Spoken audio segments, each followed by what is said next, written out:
अगर यही मिजाज पूरे भारत के गयूर मुसलमानों का होगा तो यकीन जानिए इस सरजमीन पर हमारे मुल्क में ऐसे करोड़ों सेकुलर हिंदू भाई बहन भी हमारे साथ आकर ठहरने के लिए तैयार हो जाएंगे। मगर याद रखिए, ये लड़ाई हमारी है। हमको एक मिजाज पैदा करना पड़ेगा कि हम जब तक ये कानून वापस नहीं लिया जाएगा हम मैदान नहीं छोड़ने वाले हैं।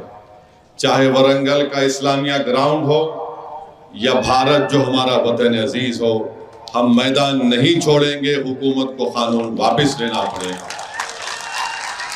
और हम ये इसलिए कह रहे हैं कि यह कानून हमारे आइन के खिलाफ है।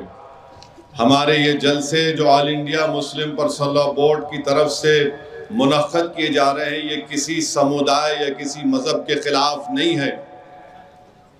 हम तो हमारे हिंदू भाइयों को, हमारे बैकवर्ड क्लास के भाई बहनों को, दलित भाइयों को, आदिवासी भाई बहनों को, ईसाइयों को, सिख भाइयों को, बौद्ध धर्म के मानने वालों को, जैन धर्म के मानने वालों को, ईसाईज़म जो ईसाई हैं उनको ये पैगाम दे रहे हैं कि ये जो कानून मुसलमानों के खिलाफ बनाया गया है, ये कानून हमसे वो चीज़ें हमसे छीन लेता है जो हिंदू धर्म के एंडोमेंट बोर्ड को हासिल है। ये जो वक्फ का तरमीमी कानून बनाया गया, जो सिख धर्म के मानने वालों को जो सहूलतें हैं, जो उनके इख्तियारात है, वो भारत के मुसलमानों को नहीं मिल रही है। हम उनको बता रहे हैं कि हम यही चाहते हैं कि जब आपके लिए कोई चीज़ अच्छी है, जब हिंदू एंडोमेंट बोर्ड के लिए अगर ये चीज़ अच्छी है कि वहाँ पर कोई गैर हिंदू मेंबर नहीं बन सकता, जब सिख गुरुद्वारा प्रबंधक कमेटी में कानून है कि कोई गैर सिख मेंबर नहीं बन सकता, जब आंध्र प्रदेश में तिरुपति देवस्थानम का कानून यह है कि उसके बोर्ड का मेंबर कोई गैर हिंदू नहीं बन सकता, तो हम यही कहना चाह रहे हैं कि हमारे वक्फ बोर्ड में भी कोई गैर मुस्लिम मेंबर कैसे बन सकता है।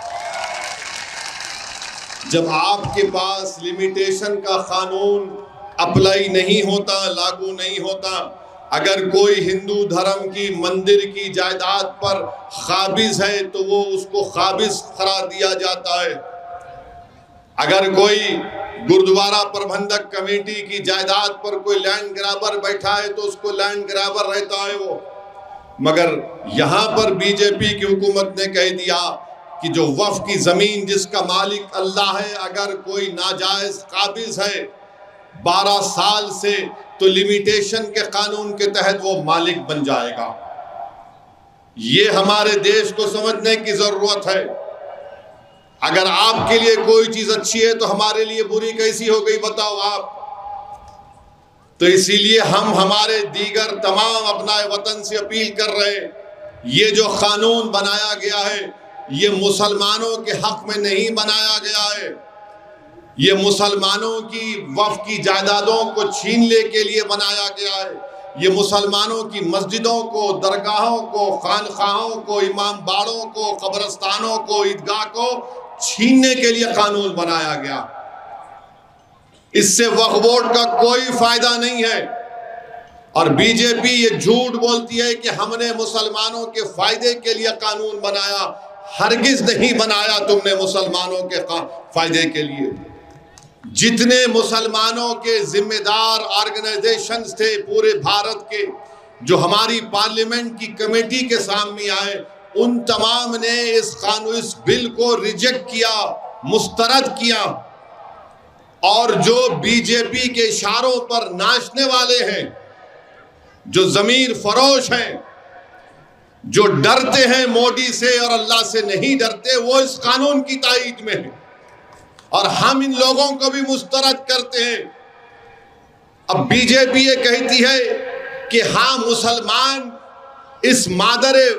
ये देश उनके लिए मादर वतन है, मगर ये देश उनके लिए मुबारक नहीं है, होली लैंड नहीं है। तो हम उन लोगों से कहना चाह रहे हैं कि आप वरंगल के किले में आओ, यहाँ पर खुश महल है और कुंडा मस्जिद है जो 1330 की बनाई गई है। 1330 से उस कुंडा मस्जिद में अल्लाह अकबर की सदाएं दी जा रही हैं। हम इस सरजमीन पर सजदा कर रहे हैं, अल्लाह की इबादत कर रहे हैं। तो बताओ, जब 100 साल से हम इस जमीन को अपनी मुबारक जमीन मानकर सजदा कर रहे हैं, इबादत कर रहे हैं, तो आपको क्या इख्तियार दिया जाता है कि आप ऐसा कहें कि ये होली लैंड नहीं है? क्या तुम डिसाइड करोगे होली लैंड नहीं है ये? अरे सावरकर की थियरी को हम रिजेक्ट करते हैं। सावरकर जो भी लिखे वो तासुब की बुनियाद पर लिखे थे। आरएसएस जो कुछ कहती है वो तासुब की बुनियाद पर कहती है। आरएसएस की जो किताबें हैं, आरएसएस के सरसंचालक के जो बयानात है, वो भारत के संविधान के खिलाफ है और हमेशा रहेंगे। मस्जिदें हैं, तारीख है हमारी, और आप कहते हैं कि मादरे वतन के हैं मगर होली लैंड नहीं। तो मेरे अजीज दोस्तों और बुजुर्गों, ना हमको झुकना है, ना हमको डरना है, बल्कि पुरअमन तरीके से हमको अपने इस एहतजाज को जारी रखना है। जब तक कानून वापस नहीं लिया जाएगा, भारत के 20 करोड़ मुसलमान एहतजाज करेंगे, पुरअमन एहतजाज करेंगे। जब तक कानून वापस नहीं लिया जाएगा, चाहे वरंगल हो, चाहे हिंदुस्तान का कोई गांव और शहर हो, वहां पर मुसलमान अपने हिंदू भाइयों के साथ, दलित भाइयों के साथ, आदिवासी भाइयों के साथ, सिख धर्म के मानने वालों के साथ, किसानों के साथ खड़े होकर इस काले कानून के खिलाफ एहतजाज करेगा। और बार बार हमारे वजीर आजम अपने भाषण में कहती हैं कि अब्दुल पंचर बनाता है। सुनो वजीर आजम, अब्दुल जरूर पंचर बनाता है, अब्दुल गयूर है, और अब्दुल आपके दोस्त मिस्टर मुकेश की तरह एक यतीम खाने पर अपना महल तामीर नहीं किया जो आपके दोस्त ने मुंबई में तामीर किया था। अब्दुल जरूर पंचर बनाता है, मगर अब्दुल किसी की जमीन पर अपना घर नहीं बनाता। और प्रधानमंत्री कहते हैं कि अब्दुल गरीब है। अरे प्रधानमंत्री, गरीब तो अब्दुल के साथ राम भी है। अब मुकेश तो दौलतमंद है, मगर हिंदू भाई भी गरीब है, क्योंकि भारत के बैंक सिर्फ आपके दोस्त को लोन पे लोन दे जाते हैं। आप बताइए, अब्दुल पंचर बनाता है और प्रधानमंत्री बोलते गरीब है। आपकी हुकूमत ने 11 साल में भारत की अक़लियतों को जो प्री मैट्रिक स्कॉलरशिप मिलता था, खास तौर से मुसलमानों को, उसने आपने खत्म कर दिया। सिर्फ 9वीं और 10वीं जमात से आपने उसका कानून बनाया, जबकि दुनिया जानती है कि मुसलमानों में drop out rate pre primary और प्राइमरी लेवल पर होता है। आपने मौलाना आजाद फेलोशिप खत्म कर दी ताकि कोई अक़लियती और खास तौर से मुसलमान बच्चे डीफिल और पीएचडी ना कर सकें। आपने पोस्ट मैट्रिक स्कॉलरशिप में इजाफा नहीं किया। जो यूनिट कास्ट के पैसे मिलते हैं वो 2008 से वही है, उसको इजाफा नहीं हुआ। और फिर प्रधानमंत्री कहती है, बीजेपी कहती है, आरएसएस कहती है, नायडू कहती है, नीतीश कुमार, चिराग पासवान, कुमारस्वामी ये कहती है कि हमने कहा कि इस कानून में पसमानदा मुसलमानों को भी हिस्सा मिलना चाहिए। चलिए, आपकी बात को हम सुन लिए, मानते तो नहीं, मगर आप ये बताओ, तुम्हारे पास एक मुसलमान मिनिस्टर नहीं है? 240 तुम्हारे पास एमपी हैं बीजेपी वालों, तुम्हारे पास एक मुसलमान मिनिस्टर नहीं है। कभी अपने गिरेबान में झांक कर तो देखो। और अगर तुम ये कह रहे हो कि जिसको हक नहीं मिल रहा उसको हिस्सा मिलना चाहिए, तो फिर तुम मुसलमानों के जो पसमानदा मुसलमान उनके रिजर्वेशन के खिलाफ क्यों हो? जब तुम मोदी ये कहते हैं कि जिसको हिस्सा नहीं मिल रहा उनको हिस्सा मिलना चाहिए, तो भारत की इंटेलिजेंस में सिर्फ एक मोहतरमा ऑफिसर है मुसलमान और कोई नहीं है। डालो उसमें, क्यों नहीं डालते उसमें? आप बताओ क्या पोजीशन है? आप नहीं बता पाएंगे। यह कानून सिर्फ इसलिए लाया गया ताकि हमारी जायदादों को छीन लिया जाए। लिमिटेशन एक्ट अप्लाई होगा तो जो कल तक काबिज है वो मालिक बन जाएगा। और मोदी जी कहते हैं, बीजेपी कहती है कि वक्फ औलाद उस वक्त तक नहीं होगा जब तक के अगर कोई बच्ची का हक उसमें नहीं मारा जा रहा है। हम प्रधानमंत्री से ये अपील करना चाह रहे हैं, आपको मुस्लिम बेटियों से इतनी हमदर्दी अगर पैदा हो रही है तो फिर वो बच्ची की जो अस्मत रेजी की गई थी गुजरात में जब आप मुख्यमंत्री थे, उसको भी अपने घर में बुलाओ, चाय पिलाओ और बोलो बेटी मैं तेरे साथ हूं। बिल्किस बानो से मोहब्बत नहीं, मगर वक्फ औलाद में बच्चों का हक नहीं मारना चाहिए।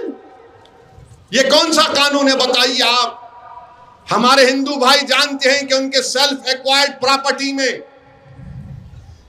अगर किसी हिंदू भाई के 2 बेटियां हैं और 1 बेटा है, और वैसे एक मुसलमान की 2 बेटियां 1 बेटा है, तो हमारे हिंदू भाई की जो सेल्फ एक्वायर्ड प्रॉपर्टी है वो विल के जरिए अपने 2 बेटियों को छोड़कर अपने 1 बेटे को अपनी पूरी जायदाद दे सकता है।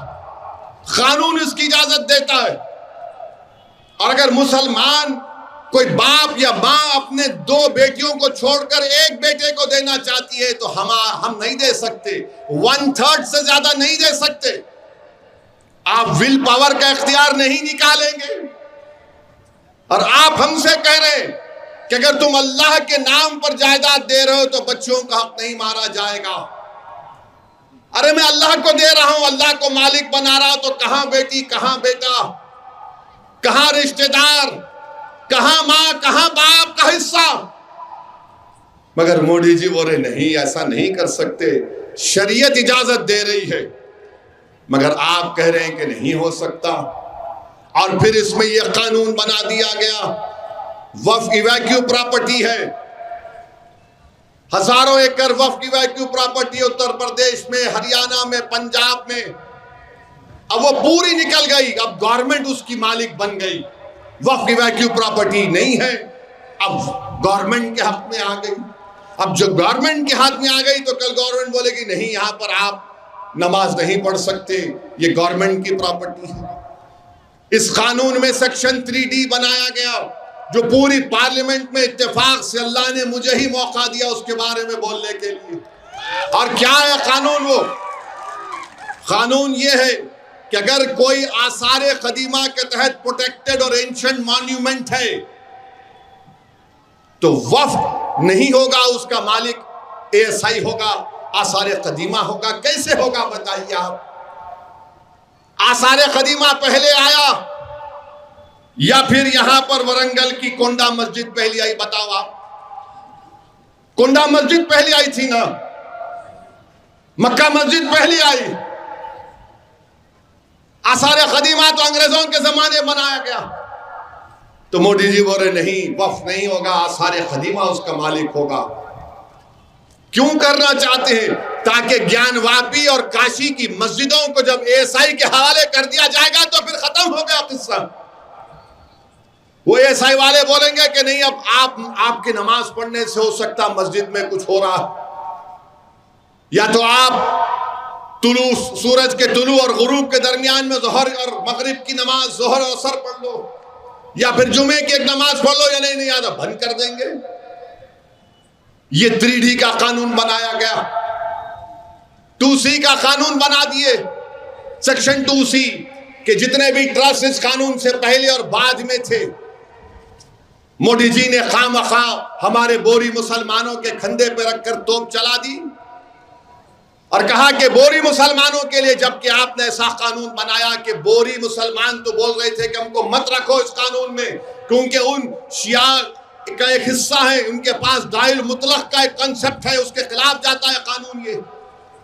मगर मोदी जी ने कहा आओ बोरी भाइयों, तुम्हारे कंधे के रख पर तोप चलाऊंगा, फायदा मुकेश को करना है, तुमको नहीं करना। हम लोग क्या बोलते हैं कि मामू की दुकान पे नाना की फातिहा हो गई। ये काम मोदी जी कर दिए और बार बार बोल रहे बीजेपी वाले नहीं नहीं मुसलमानों के लिए हक में बनाया गया है। और बीजेपी एक पम्फलेट निकाली जिसमें लिखते हैं कि 70% वक्फ की जायदाद पे कब्जा हो गया। अरे भाई, जब कब्जा हो गया तो आप लिमिटेशन कानून क्यों अप्लाई कर रहे हैं? तो बीजेपी वाले बोलते ओवैसी बहुत सी जायदाद पे कब्जा करके बैठा है। अरे भाई साहब कहां है बताओ, मैं भी देखना चाह रहा हूं, कहां है बताओ, वहां किधर है, कौन सी जायदाद है? अगर कब्जा करके बैठा तो तुम मेरे को मालिक क्यों बना रहे फिर? मेरे भाई ये कानून आपकी मस्जिदों को छीनने के लिए बनाया गया है, याद रखो। पार्लियामेंट के सामने मस्जिद है जिसके इमाम मोहिबुल्लाह, मौलाना मोहिबुल्लाह हैं, जो रामपुर के एमपी हैं। बीजेपी कहती है कि वो मस्जिद गवर्नमेंट की प्रॉपर्टी है, वक्फ की नहीं है। अगर ये कानून रहेगा तो कल उस मस्जिद पर पोस्टर लग जाएगा कि ये गवर्नमेंट की प्रॉपर्टी है, वक्फ की नहीं है। मोहिबुल्लाह तुम नमाज नहीं पढ़ा सकते। मैं मिसाल देकर आपको बता रहा हूं, वक्फ बाय यूजर नहीं रहेगा। वक्फ बाय यूजर कैसे नहीं रहेगा? हम हमारे हिंदू भाइयों से मैं कह रहा हूं, बीएन मुखर्जी जो एक हाई कोर्ट के जज थे, जिन्होंने हिंदू धर्म के बारे में जो किताब लिखी उसमें लिखा, जिसको अगर कोर्ट में कोई हिंदू धर्म का मुकदमा गया तो बीएन मुखर्जी की किताब का हवाला दिया जाता है। और बीएन मुखर्जी ने लिखा कि अगर कोई चीज इस्तेमाल होती है तो वो मंदिर की जायदाद बन जाती है, कोई चीज इस्तेमाल होती है तो मूर्ति की जायदाद बन जाती है। तो जब वहां पर जायदाद बन जाती है तो यहां पर क्यों नहीं बन सकती? वक्फ बाय यूजर, जिसको राम मंदिर, बाबरी मस्जिद के केस में सुप्रीम कोर्ट ने अपील किया, मगर मोदी कहते हैं वक्फ बाय यूजर निकाल दो। और कहते हैं कि अगर गवर्नमेंट की प्रॉपर्टी होगी और अगर कोई डिस्प्यूट होगा तो वक्फ बाय यूजर नहीं होगा। झगड़ा अगर वक्फ बोर्ड और गवर्नमेंट में होगा तो कलेक्टर के ऊपर एक ऑफिसर डिसाइड करेगा। अब 6 महीने के अंदर सेंट्रल वक्फ पोर्टल के ऊपर तमाम वक्फ जायदादों को रजिस्टर करना है। जब आप रजिस्टर करेंगे तो वरंगल का कोई एक संघ परिवार का शख्स जाकर कलेक्टर से कहेगा इसको रजिस्टर नहीं कर सकते आप, क्योंकि ये मुसलमानों की नहीं है। तो कलेक्टर इंक्वायरी ऑर्डर करेगा, इंक्वायरी ऑर्डर करते ही वो वक्फ नहीं रहेगी। कलेक्टर इंक्वायरी ऑर्डर करके सो जाएगा, रिटायर हो जाएगा, इंक्वायरी कंप्लीट नहीं होगी, हम अपनी वक्फ की जायदाद को खो देंगे। मेरे भाई इस तरह से इस कानून को बनाया गया, कोई चीज नहीं बचेगी। ये हमारे वजूद की लड़ाई है, ये हमारी शनाख्त की लड़ाई है, ये हमारी बका की लड़ाई है।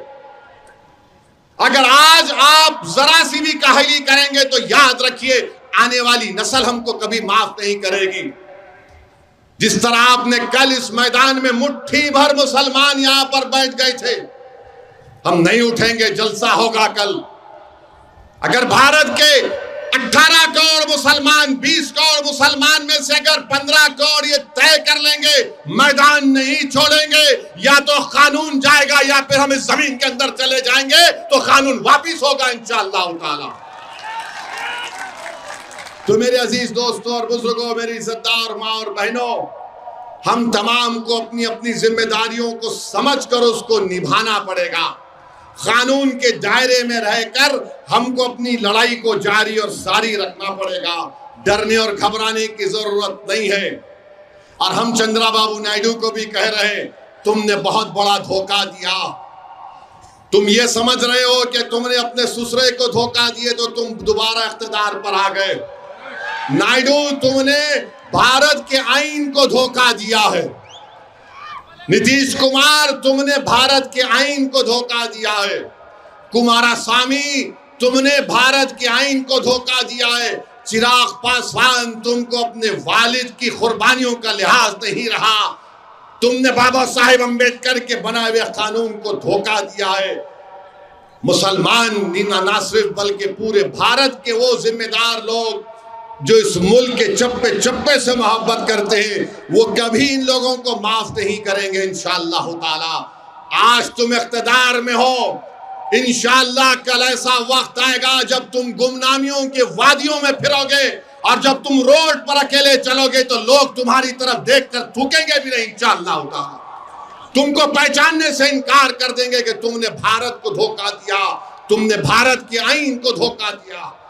ये कानून जो सिर्फ मुसलमानों के खिलाफ नहीं, अम्बेडकर के बनाए हुए कानून और आईन के खिलाफ बनाया गया। तो मेरे अजीज दोस्तों और बुजुर्गों, हम इस जलसे से हमारे वजीर आजम के एक पैगाम ये भी देना चाहती हैं, यूनिफॉर्म सिविल कोड की आप बात कर रहे हैं, कौन सा यूनिफॉर्म सिविल कोड जो कबायलियों को, आदिवासियों को उससे मुस्तस्ना कर देता है? वो कैसा यूनिफॉर्म होगा? विल पावर तुम बरकरार रखोगे, कैसा यूनिफॉर्म होगा? तुम लव जिहाद के नाम पर कानून बनाओगे, कैसा यूनिफॉर्म होगा? बताओ कौन सा उसमें यूनिफॉर्मिटी होगी? इसके खिलाफ भी हमको तैयार रहना है। बीजेपी ये कोशिश करेगी, साल कभी वक्त आएगा बोले हम यूनिफॉर्म सिविल कोड बनाना चाहेंगे। यूनिफॉर्म सिविल कोड होगा तो हमारे हिंदू भाइयों को पूछना चाह रहा हूं, क्या दया भागा या मिताक्षरा स्कूल ऑफ थॉट का यूनिफॉर्म सिविल कोड होगा? आप दया भागा स्कूल ऑफ थॉट को मानेंगे, मिताक्षरा स्कूल ऑफ थॉट को मानेंगे? बताइए आप कौन सी चीज को आप मानेंगे? ये देश की खूबसूरती यह है कि यहां पर हजारों कल्चर है, तहजीब है। इस देश की ताकत यह है कि यहां पर बेशुमार मज़ाहिब को और बेशुमार अकायद को मानने वाले लोग बसते हैं। ये देश को एक रंग में रंगा नहीं जा सकता, इस देश को एक तहजीब में नहीं रंग दिया जा सकता, इस देश को एक आइडियोलॉजी में रंग नहीं दिया जा सकता। ये देश वो है जो पूरे विश्व में नहीं है। इसकी ताकत यह है कि यहाँ पर लोग कभी अल्लाह को मानते हैं तो कभी भगवान को मानते हैं, तो फुला को मानते हैं, कोई किसी को नहीं मानते। ये भारत है। भारत ये है जो आरएसएस भारत बनाना चाहती, वो भारत नहीं रहेगा। भारत की खूबसूरती और ताकत अलग है, इसको इनको समझने की जरूरत है। और मैं हमारे महाराष्ट्र की हुकूमत से ये मुतालबा करता हूं कि एक मोहतरमा है, पूना में कानून की डिग्री हासिल कर रहे हैं और रसूलुल्लाह सल्लल्लाहु अलैहि वसल्लम के शान में अनाप शनाप बक रहे हैं। और बाद में जो वारिस पठान और दीगर लोगों ने कंप्लेन किया तो उन्होंने कहा कि नहीं, मुझे पड़ोसी मुल्क से, पाकिस्तान से किसी ने मुझे गाली दी तो मैंने वीडियो बना दिया। अरे मोहम्मद सल्लल्लाहु अलैहि वसल्लम रहमतुल लिल आलमीन है, पूरे आलम के लिए रहमत है। और हम महाराष्ट्र की हुकूमत से मुतालबा करते उन पर कानूनी कार्रवाई होना चाहिए, BNSS के तहत गिरफ्तार होना चाहिए, ये उनकी जिम्मेदारी है। और तीसरी बात यह है कि एक मध्य प्रदेश के मिनिस्टर हैं, उन्होंने एक भारत की एक खातून ऑफिसर के खिलाफ अनाप शनाप बक दिए कि उनको हमने वहां पर भिजा दिया। ये कौन सा चीज है ये? और मध्य प्रदेश की बीजेपी हुकूमत उस मिनिस्टर को गिरफ्तार क्यों नहीं करती? हाई कोर्ट ने FIR दर्ज किया, गिरफ्तार नहीं किए। और वही एक अली खां महमूदाबाद प्रोफेसर ने कुछ गलत बात नहीं की तो हरियाणा की पुलिस प्रोफेसर अली खान महमूदाबाद को गिरफ्तार कर ली। अरे तुम्हारा मिनिस्टर अनाप शनाप गंदी बात कर गया, भारत की एक खातून ऑफिसर के खिलाफ फौज में उसके बहादुरी से काम अंजाम दे रही, उसको नहीं हटाते, उसको गिरफ्तार नहीं करते, मगर गिरफ्तार आप अली खान महमूदाबाद को कर लेते। ये कौन सा इंसाफ है आप बताइए? तो बहरहाल मेरे अजीज दोस्तों और बुजुर्गों, हमको मुत्तहिद रहना है। और मैं जो कुछ भी यहां कह रहा हूं, अब कल तक कोई और ये संघ परिवार के लोग मुझे गाली देते थे, अब पड़ोसी मुल्क के पाकिस्तानी लोग मुझे अपने मुल्क का दूल्हा भाई बना लिए। मगर हम उनको भी ये पैगाम दे रहे हैं, ये हमारे घर की बात कर रहे हैं, तुम्हारी बात नहीं कर रहे हैं। ये हमारी देश की बात है। हमको जमहूरियत इस बात का इख्तियार देती है कि अगर कोई हुकूमत हमारे आइन के खिलाफ कानून बनाती है तो हम उसके खिलाफ एहतजाज कर रहे हैं। जहां तक भारत की सालिमियत का मसला है, उस पर हम सब मुत्तहिद हैं। अगर आज हम भारत की सालिमियत और पाकिस्तान के दहशतगर्दी के खिलाफ खड़े हैं तो किसी मोदी अमित शाह के लिए नहीं, भारत के लिए खड़े हैं। हम शख्सियतों के लिए नहीं खड़े, इस देश के लिए खड़े हैं। पहले भी खड़े थे, आज भी खड़े और कल भी खड़े रहेंगे, क्योंकि इस देश की आजादी में सबसे पहले अगर किसी ने अपना खून बहाया तो हमारे गय्यूर उलमा इकराम ने बहाया था। अंग्रेजों के खिलाफ अगर किसी ने जिहाद का फतवा दिया तो हमारे उलमाए किराम ने दिया।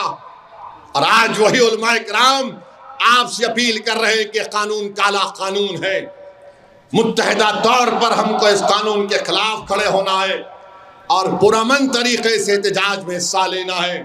हम अल्लाह से भी दुआ करते रहे कि अल्लाह सुब्हानहू तआला हमारी इन कोशिशों को अल्लाह कामयाब कर दे, अल्लाह हमारी इन कुर्बानियों को कबूल फरमाए। क्योंकि याद रखो, वफ़ का मालिक अल्लाह है और मस्जिद अल्लाह का घर है। हम अल्लाह की मखलूक हैं, जमीन और आसमान का खालिक अल्लाह है। जिस चीज का मालिक रब्बे कायनात है, जिस मस्जिद को हम अल्लाह का घर बोलते हैं, अगर हम उसकी हिफाजत के लिए नहीं खड़े होंगे तो तुम में क्या गीरत बाकी रहेगी? तुम तो फिर एक चलती फिरती लाश बन जाओगे। जिंदगी का अगर सबूत देना है, मिली गीरत का अगर सबूत देना है, अगर इस आइन को, संविधान को बचाना है, भारत को मजबूत करना है, भारत को विकसित भारत बनाना है, तो यहां पर कोई ऐसा कानून, कोई हुकूमत नहीं बना सकती जो किसी के मजहब के खिलाफ जाता, जो किसी भारत के आइन के फंडामेंटल राइट्स के खिलाफ जाता। तो हम पहले भी कह चुके हैं, आज भी कह रहे हैं, इस काले कानून को मुस्तरद करते हैं। क्या आप इस काले कानून को मुस्तरद करते हैं? क्या आप वफ़ के इस बिल को रिजेक्ट करते हैं? अगर रिजेक्ट करते हैं तो अपना सेल फोन खोल के लाइट की बत्ती जलाइए ताकि बीजेपी आरएसएस के दिमाग की बत्ती जले। जलाइए सेल फोन। पूरे वरंगल में देखो, यहां पर आज इस्लामिया ग्राउंड में सेल फोन की लाइटें खुल गई है जो इस कानून को रिजेक्ट करती है। नारा लगाइए, नारे तकबीर, नारे तकबीर, नारे तकबीर। भारत, भारत। सलाम अलैकुम।